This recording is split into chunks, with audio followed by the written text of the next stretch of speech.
Now we are going to unwrap our cylinder.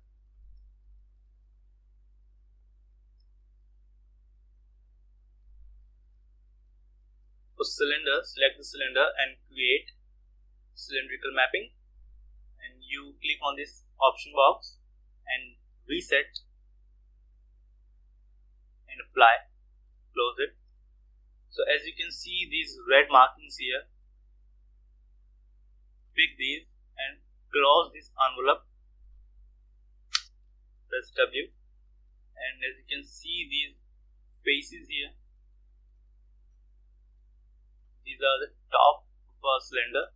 So what do we need to do is select all these faces, press tab and keep selecting the faces, and you can select the bottom ones too by pressing tab and selecting these, or you can just right click and select similar.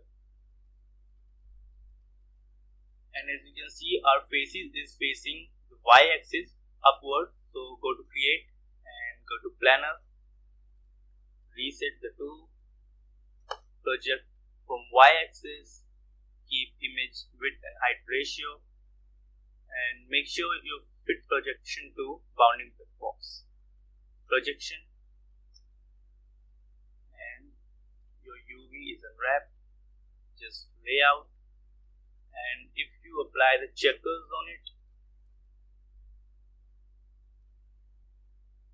so you can see now applying the checkers and repeat UV to 10,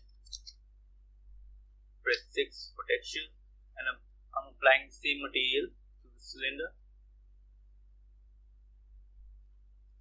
And as you can see our texture is not properly squared here, so what do we need to do is select our shell and scale it like this, and then again select all the shell, layout, and our cylinder is unwrapped perfectly.